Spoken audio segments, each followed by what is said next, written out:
ನಮಸ್ಕಾರ ಬಂಧುಗಳೇ.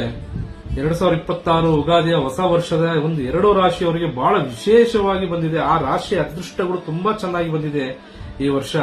ಆ ರಾಶಿ ಯಾವ್ದ್ಯಾವ್ದು ಅಂತ ಹೇಳಿದ್ರೆ, ಒಂದು ಮೊದಲನೇ ರಾಶಿ ಮೇಷ ರಾಶಿ ಆಗಿರುತ್ತೆ. ಮೇಷ ರಾಶಿಯವರಿಗೆ ನೋಡಿ ಬಹಳ ಅದೃಷ್ಟ ಯೋಗ ಕೂಡಿ ಬರುವಂತದ್ದು. ಮತ್ತೆ ಅವ್ರ ಈ ಯುಗಾದಿಯ ಹೊಸ ಅವಕಾಶಗಳು ಬರಬಹುದು. ಅಂದ್ರೆ ಹೊಸ ಅವಕಾಶಗಳು ಸಿಗುವಂತ ಯೋಗ ತುಂಬಾ ಚೆನ್ನಾಗಿದೆ ಇವರಿಗೆ. ಉದ್ಯೋಗ ಮತ್ತು ವ್ಯವಹಾರದಲ್ಲಿ ಬೆಳವಣಿಗೆ ತುಂಬಾ ಚೆನ್ನಾಗಿದೆ. ಅಂದ್ರೆ ಉದ್ಯೋಗ ಅಂತ ಹೇಳಿದ್ರೆ ಗೌರ್ಮೆಂಟ್ ಕಾರ್ಯದಲ್ಲಿ ಆಗಿರ್ಬೋದು, ಗೌರ್ಮೆಂಟ್ ಕೆಲಸದಲ್ಲಿ ಆಗಿರ್ಬೋದು, ಏನ್ ನೀವು ಪ್ರಯತ್ನ ಮಾಡ್ತಾ ಇದ್ರೋ ಅದರಲ್ಲಿ ಫಲಕಾರ ಸಿಗುವಂತದ್ದು.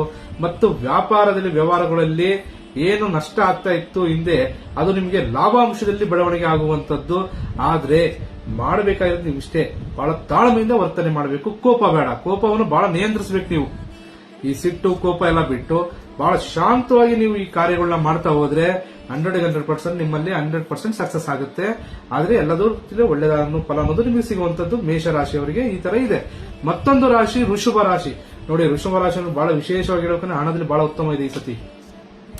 ಈ ವರ್ಷ ರಾಶಿ ಭವಿಷ್ಯದಲ್ಲಿ ಹಣಕಾಸಿನ ಉತ್ತಮ ಫಲ ಇದೆ ಅವರಿಗೆ.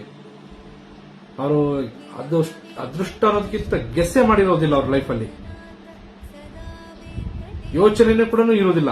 ಆ ತರ ಒಂದು ಫಲಕಾರ್ಯ ಸಿಗುವಂತದ್ದು ವೃಷಭ ರಾಶಿಯವರಿಗೆ. ಮತ್ತೆ ಕುಟುಂಬದಲ್ಲಿ ಸಂತೋಷ, ಕುಟುಂಬದಲ್ಲಿ ಏನು ಭಿನ್ನಾಭಿಪ್ರಾಯ ಇರುತ್ತೋ ಅದೆಲ್ಲ ಸಮಸ್ಯೆಗಳು ಪರಿಹಾರ ಆಗಿ ಕುಟುಂಬದವರ ಜೊತೆಗೆ ಸುಖ ಸಂತೋಷದಿಂದ ಇರುವಂತದ್ದು. ಮತ್ತು ಹಣ ಹೂಡಿಕೆ ಮಾಡುವಂತದ್ರಲ್ಲಿ, ಅಂದ್ರೆ ನೀವೇನು ಇನ್ವೆಸ್ಟ್ಮೆಂಟ್ ಮಾಡ್ಬೇಕಂತ ಇರ್ತೀರೋ ಅದರಲ್ಲಿ ಲಾಭಾಂಶಗಳು ತುಂಬಾ ಚೆನ್ನಾಗಿದೆ. ನಿಮಗೆ ಆರಾಮಾಗಿ ನೀವು ಧೈರ್ಯವಾಗಿ ಒಂದು ಹೂಡಿಕೆ ಅನ್ನೋದು ಮಾಡಬಹುದು. ಮಾಡೋದ್ರಿಂದ ನಿಮಗೆ 100% ನಿಮ್ಗೆ ಲಾಭಾಂಶ ಇದೆ. ಮತ್ತೆ ಈ ಮೇಷ ವೃಷಭ ರಾಶಿಯವರಿಗೆ ನೋಡಿ ಬಹಳ ವಿಶೇಷವಾಗಿ ಹೇಳ್ಬೇಕಂತ ಹೇಳಿದ್ರೆ, ಒಂದು ಶಿವನ ಸನ್ನಿಧಾನಕ್ಕೆ ಹೋಗಿ ಬಿಲ್ವ ಪತ್ರೆ ನೀವು ಅರ್ಪಣೆ ಮಾಡಿ ಬರೋದ್ರಿಂದ ಶಿವನ ಅನುಗ್ರಹ ನಿಮ್ಮ ಮೇಲೆ, ನಿಮ್ಮ ರಾಶಿ ಮೇಲೆ ಇರೋದ್ರಿಂದ ನಿಮ್ಮ ಜೀವನದಲ್ಲಿ ಎಲ್ಲ ಕೆಲಸ ಕಾರ್ಯಗಳು ನೆಮ್ಮದಿಗಳು ಸಿಗುವಂತದ್ದಿದೆ. ಇನ್ನು ಹೆಚ್ಚಿನ ಮಾಹಿತಿಗಾಗಿ ಸ್ಕ್ರೀನ್ ಮೇಲೆ ಇರುವಂತಹ ನನ್ನ ನಂಬರ್ಗೆ ಕರೆ ಮಾಡಿ ಮತ್ತು ನಮ್ಮ ಪೇಜ್ ಅನ್ನು ಲೈಕ್ ಮಾಡಿ, ಶೇರ್ ಮಾಡಿ. ನಮಸ್ಕಾರ.